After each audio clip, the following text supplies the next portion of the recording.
yan ba naman ang gusto nila? Magwaldas naman ng waldas ng pera at pagtakpan ang kakulangan at pagsisinungaling ng administrasyon. Para lang hindi mapansin ng mga tao na maraming mga pangako ang napako ay babanatan at babanatan nila ako. And then they can try. And then let's see. Diba? If I get impeached, then that is my end. Tapos.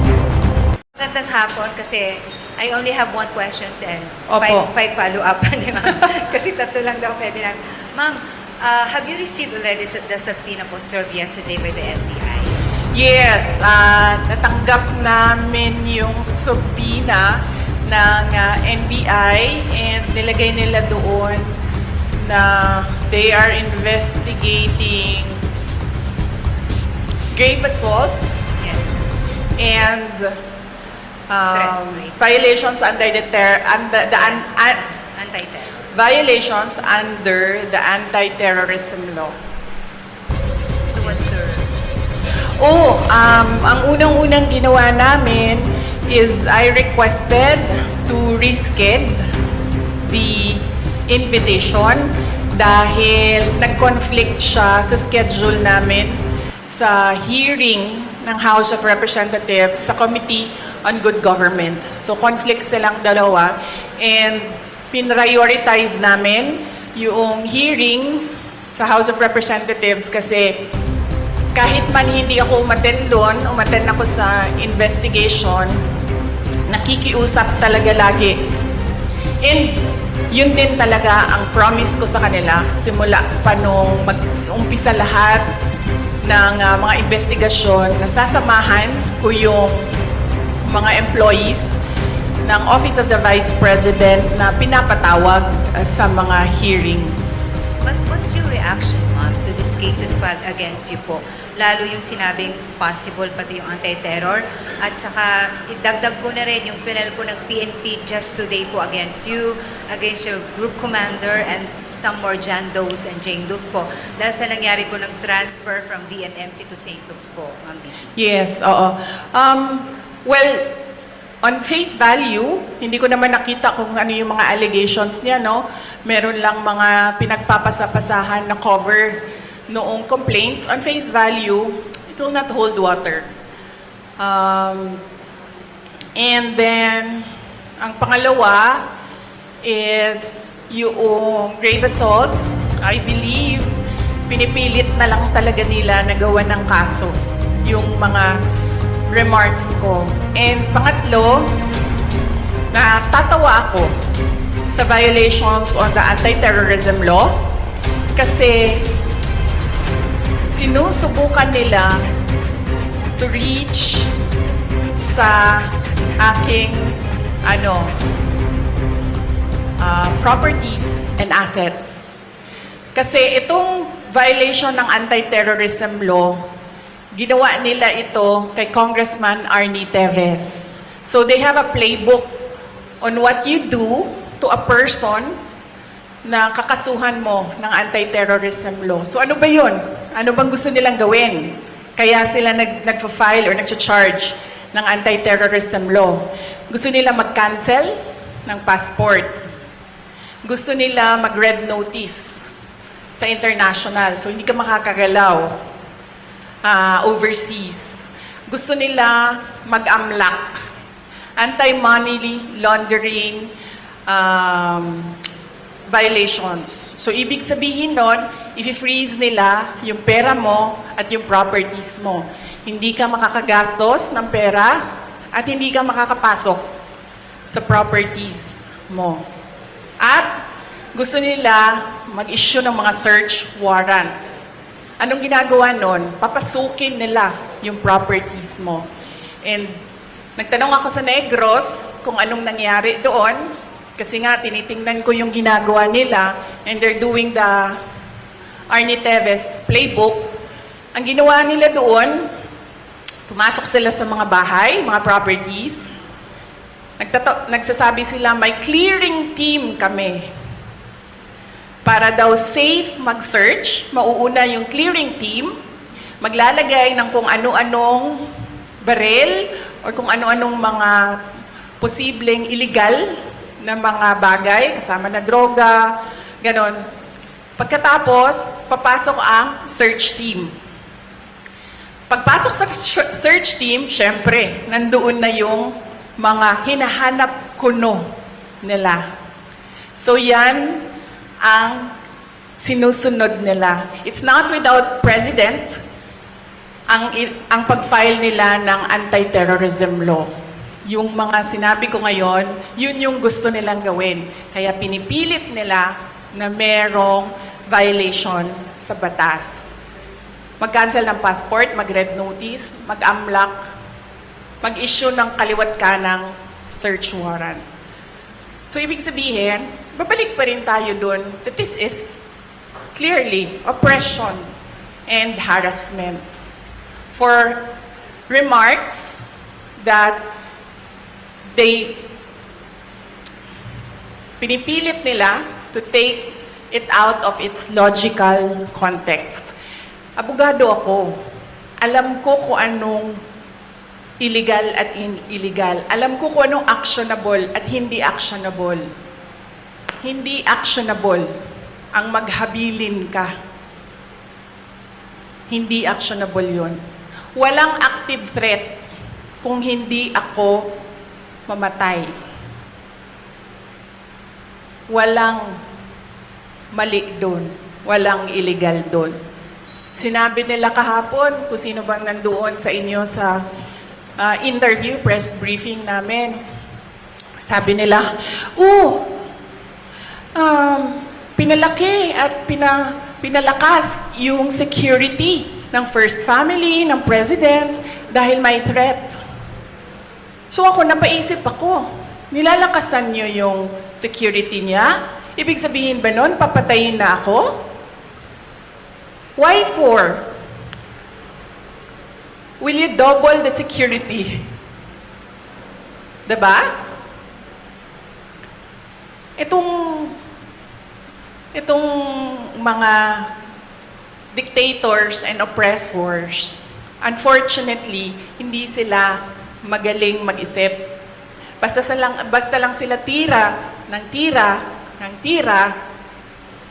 pero hindi nila iniisip na lahat ng sinasabi nila, it doesn't make sense, especially kapag nagsisinungaling ka, mahuhuli at mahuhuli ka sa pagsisinungaling mo. Kaya nung nakita ko yung NBI, subpoena, nagpatanong kagad ako sa Negros, kasi it's not the first time na ginawa nila yon sa isang Pilipino. Sabi ko, anong nangyari sa Negros? Sinabi sa akin kung ano nangyari sa Negros. And sabi ko sa mga lawyers ko, yan ang gusto nilang gawin. I'm sorry, yung sa PNP po, kasi Direk Asod, ikaw yung group commander mo, yung security mo kaya nga raw pa-relieve ng AFP para to face the investigation. Yes, oo. Initially, we are filing charges against them as well. For disobedience, for kidnapping, for robbery. Okay, next question po. Ms. Queenie Casimiro, ABS-CBN News. Yes, ma'am. Good afternoon. Ma'am, do you have any information as to the status, health status of of Attorney Lopez? And do you have any information when she will be transferred to the house detention? Ma'am, wala po akong update sa status ni Yusek Zulaika Lopez and ni Miss Gina Acosta, both of whom are admitted sa Veterans Hospital. But nakita ko kanina sa updating namin sa group chat ng opisina, I believe the hospital released a bulletin. Tama ba? Parang nag-release ata ang hospital ng bulletin about updates sa kanila. Ngayong araw na ito, hindi ako makapagbigay ng update kasi maaga po ako umalis kanina sa hospital. Mga 4 a.m. ako umalis and tulog pa lahat ng tao. But last night, yung pagdating ko sa hospital, ang sinabi lang naman sa akin ng nag-endorse, yung nagbabantay tapos in-endorse sa akin, na hindi pa rin kumakain si Yusek Lopez and si Miss Gina Acosta ang na-endorse sa akin kahapon is masakit yung dito niya. Kasi apparently, pag nawalan ka ng malay and nagiging unresponsive ka, parang kinukurot ba dito? Hindi ko alam kung anong ginagawa. So apparently, sumakit yung dito niya kasi yun yung parang i-arouse ka para magising.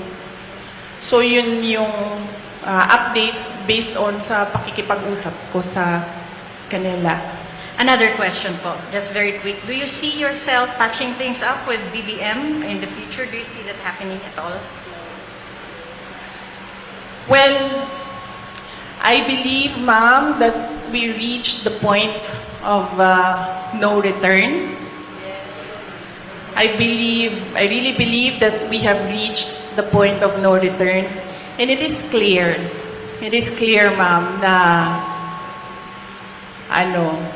na parang they are really going after me. At gusto talaga nila akong tanggalin sa posisyon. And totoo talaga yung mga sinasabi ko na threats sa akin. Bago pa man nangyari yung kaguluhan sa House of Representatives noong nakaraang Friday, documented lahat ng threats sa akin, sa Office of the Vice President Personnel, and even sa aking family. So, gusto kasi mag-Vice President ni Martin Romualdez. At hindi niya alam, ayaw ng mga congressman at ng mga senador na mag-Vice President si Martin Romualdez. At hindi niya alam na ayaw ng taong bayan mag-President si Martin Romualdez. Unfortunately, hindi maintindihan yon ni Martin Romualdez. Yun yung problema. Okay, next, from Mirasol Montes sa RMN News Manila. Good afternoon, ma'am. Any reaction lang po, ma'am, sana sa mga pambabatikos or mga pahayag ni House Majority Leader at Zamboanga City District 2 Representative Manix Dalibe po ang laban sa inyo tungkol nga dito sa mga nangyayari ngayon? Well, hindi ko siya kilala, ma'am. So, huwag na tayong mag-comment sa sino ba yung, anong pangalan nun, ma'am? Manix Dalibe po, Congressman Manix Dalibe po. I don't know him. I'm sorry. It's difficult for me to give a comment about something na hindi ko alam kung anong sinabi niya, sir, at hindi ko po siya kilala. Next, Sir Marco Polo of Brigada News Zamboanga. Good afternoon, Ma'am Sara. Maliban po doon sa lumalabas na plano ng higher house or House of Representatives para ma-impeach ka, ma'am, ano po masasabi niyo doon? Well, they can always try na mag-impeachment. They can always, gumastos at magwaldas ng pera ng gobyerno para i-impeach ang Vice President. Kung yan ba naman ang gusto nila, magwaldas naman ng waldas ng pera at pagtakpan ang kakulangan at pagsisinungaling ng administrasyon. Para lang hindi mapansin ng mga tao na maraming mga pangako ang napako ay babanatan at babanatan nila ako. And then they can try. And then let's see. Diba? If I get impeached, then that is my end. Tapos. Okay, thank you for that answer, ma'am. And for my last part,